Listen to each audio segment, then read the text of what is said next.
Hey everybody, welcome back. Doug Plagans here with you, and kind enough to stop by as the Panthers get ready to start the 2024 Stanley Cup Final. Panthers forward Evan Rodrigues. Evan, thanks for being here today. Anytime. Well, first, the anticipation, it's growing. I know you guys have had some time off to get ready for this Stanley Cup Final coming up. Just what's the anticipation like at this point in time? Yeah, I think it's exciting. You're trying to get all your ducks in order, all your ducks in a row, trying to get everything settled so when that puck drop comes for game one, you're dialed in, and you always dream of being in situations like this, and now it's just about going and making it happen. Does it feel different going to a Cup Final for the first time? Does it feel different experiencing everything that's going on around it? With you guys being the only game going, a lot of attention obviously going on this. Does it feel that way? Yeah, 100%. I think everything's under a microscope. No matter what you say or do, it's going to get criticized or critiqued, I guess. And so it's definitely a little different. You go through the playoffs and you take it game by game and round by round, and you hope and you think you're going to get here, but until you do actually, punch that ticket and feel the excitement of the finals, there's nothing like it. And really looking forward to that puck drop. Now, as the playoffs go on, you always hear, you go from the exhibition season to the regular season, you go from the regular season to the playoffs. As the playoffs get further along, does it feel like, can you feel that intensity, the tempo, the speed, the physicality, whatever it is, can you feel all that getting ratcheted up round by round? Yes and no. I think, that round one, game one is usually really intense, first game of the playoffs. And then you get into playoff mode where it's game by game, and you always want that next one, next game mentality, and then you're just kind of in playoff mode. And then, until the end of game 6 from the last series, that's when it was kind of whoa, we're in the Stanley Cup Finals now, and I think everything is now stepped up and raised the level per se. And I think the feeling you had of round one, game one is probably going to be the same emotions you're going to get in this in the finals and game one. Yeah, I'm sure it's going to be really ramped up come game one. I want to ask you about a few things just about your game in general. And you're a guy, really versatile player, and you've shown that this season. You've played with a lot of different guys in this Panthers lineup. Right now playing with Sam Bennett, Matthew Tkachuk. We'll talk about that in a minute. But your versatility, is that something you've always prided yourself on? Because you're a guy that can play the wing, you can play the middle, you can take draws. Like I said, you've had success with a lot of different teammates this year, and we've heard multiple guys on your team have specifically said they like playing with you. How much does that mean, and how much do you pride yourself on that versatility? Yeah, it means a lot.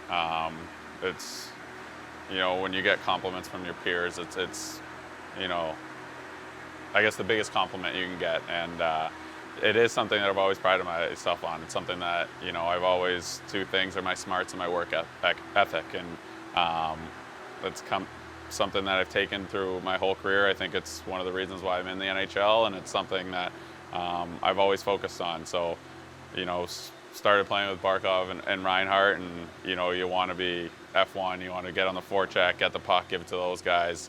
You play with Lundy and Lucy, both smart players. You want tight support. You want to, talk a lot with those guys. And then now with Chucky and Benny, it's being responsible, letting those guys, almost letting them loose and making sure you're the high F3, because, when those two get on the forecheck, no D wants to see that. So, I pride myself on being able to play with everybody and molding my game to, the way it'll make us successful, I guess, as a line. And, I think, I've done a really good job of that this year. And you mentioned the mindset you have to take into it when you're playing with Matthew Tkachuk and Sam Bennett. Obviously, I'd imagine more fun being teammates with those guys than being on the opposing side against those guys. But can you speak to what those two mean specifically as far as the DNA of this hockey team? Because this team prides itself on playing that hard, in-your-face forechecking style. And as you said, those are two guys that opposing defense don't want to have to deal with. Yeah, and I think there's two things. One, they almost drag you into the fight. If you're not, maybe not in the playoffs, you're usually ready to go. But in the regular season, if there's a game you might not be feeling your best, they'll go out and run somebody, then the game ratchets up and physicality picks up, and then you're like, oh, okay, I guess we're doing this, and you got to get into it. So, they drag you into the fight, and then I think just their style of play, it gets you going. I think it picks up everyone's intensity, and yeah, they're heart and soul guys. They're extremely fun to play with.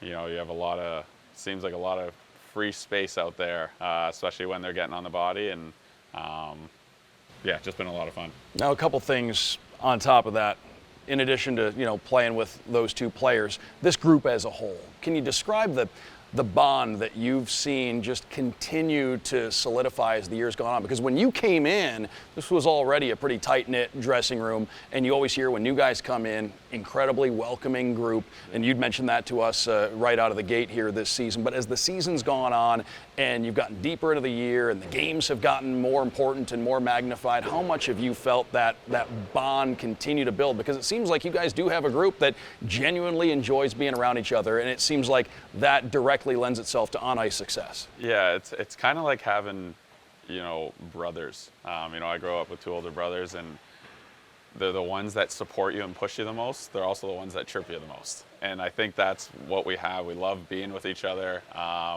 love getting on each other. Even our practices, like the amount of guys that get chirped every time you make a mistake, like you're hearing it from somebody. It's a fun environment to be in. And but then on the same token, we get in the game and everyone's pulling on the same rope. Everyone's, urging the guy beside him to make the next play. Everyone wants to be the difference maker, and it's like having 25 brothers out there, and it really makes coming to the rink. Again, like I said earlier, when you're not feeling good or there's a practice day where you wish you could just stay home, you come to the rink and you're in a good mood, and you're like, all right, I can do this, and it's been awesome. You talk about coming to the rink in a good mood, diving right into the electricity we expect to see for Game 1 at Amerant Bank Arena. You guys have had great crowds, great atmospheres all season long, right into the playoffs. How much are you looking forward to that part, and how much will you allow yourself, maybe even if it's just a split second before the puck drops, to take it in, to feel what that electricity is going to be like for Game 1 of the Cup final? Yeah, it's something I always try to do. I always try to, look around the rink and just, smile. Just it's almost unbelievable the situation you're in. The crowd is incredible. Fans have been incredible. It's loud.